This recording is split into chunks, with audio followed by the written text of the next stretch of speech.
Research proven है जिसके अंदर कहा जा रहा है कि अगर हम कॉफ़ी का इंटेक करते हैं अराउंड 1 to 2 कप्स और अगर हम उसको होल डे में 3 कप्स पर ले जाते हैं तो उससे जो है वो कैंसर्स जो है वो रिड्यूस पाए जाते हैं। हमने नोटिस किया है कि 92% अवाम जो ये वीडियोस देखती है वो नॉन सब्सक्राइब है हमारे चैनल को। तो आपसे एक हम्बल रिक्वेस्ट ये है कि इस चैनल को प्लीज़ सब्सक्राइब करें ताकि आपके लिए हम बेहतर से बेहतर कंटेंट बनाएं और बड़े से बड़े डॉक्टर्स को अपने प्लेटफॉर्म पे ला सकें। Thank you. अस्सलाम वालेकुम, I am Arooj Kulsoom, clinical dietitian by profession. अगर आप मुझसे कंसल्टेशन चाहते हैं तो दिए गए लिंक पर जो है क्लिक करें। आज हम डिस्कस करेंगे कॉफ़ी के फ़वाइद को और उन सिचुएशंस को जिन सिचुएशंस में जो है कॉफ़ी नहीं लेनी चाहिए, और साथ हम ये भी डिस्कस करेंगे कि कॉफ़ी में भी हमें कौन सी कैटेगरी को टारगेट करना चाहिए और वो हमारे लिए बेनिफिशियल है। तो सबसे पहले हम बेनिफिट्स डिस्कस कर लेते हैं कॉफ़ी के कि इसके बेनिफिट्स क्या हैं।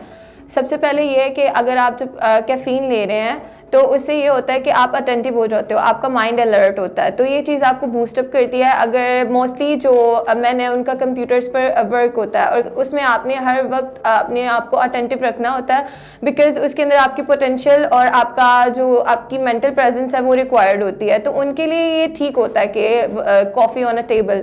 लेकिन उसके अलावा इसकी बेनिफिट्स की बात की जाए तो इन एडल्ट्स के अंदर जो है एक रिसर्च प्रूवन है जिसके अंदर कहा जा रहा है कि अगर हम कॉफ़ी का इंटेक करते हैं अराउंड 1 to 2 कप्स और अगर हम उसको होल डे में 3 कप्स पर ले जाते हैं तो उससे जो है वो कैंसर्स जो है वो रिड्यूस पाए जाते हैं, मतलब कैंसर जो है उससे कंट्रोल होता है बनिस्बत उन दोज एडल्ट्स के जो वो नहीं ले रहे। तो ये इसका जो है वो बहुत आउटस्टैंडिंग बेनिफिट है कि थोड़ी सी इम्प्रूवमेंट ला रहा है जो लोग कैंसर से सफ़र कर रहे हैं। और मोर ओवर ये हेपेटाइटिस में भी सेम जो है वो रोल प्ले कर रही है और साथ सिरोसिस की रिकवरी में भी उसमें भी अपने बेनिफिट्स जो है वो इंड्यूस कर रही है।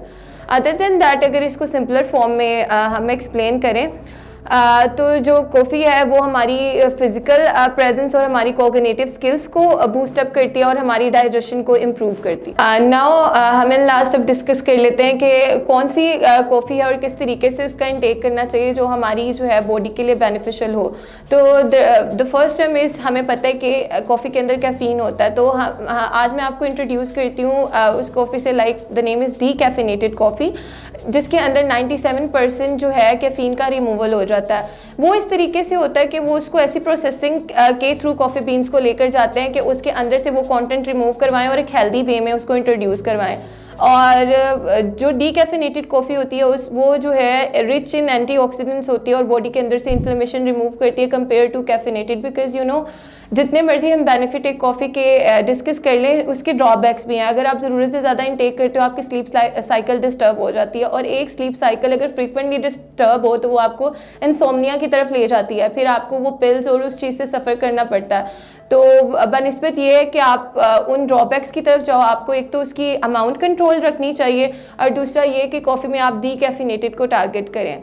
और अब हम उन सिचुएशंस को डिस्कस कर लेते हैं जिनमें हमें कॉफ़ी नहीं लेनी चाहिए, स्पेशली जो वुमेंस हैं, जो लैक्टेटिंग वुमेंस हैं और जो प्रेग्नेंट वुमेंस हैं, उनकी सिचुएशन वल्नरेबल होती है, उनके लिए कॉफ़ी बिल्कुल नहीं ठीक।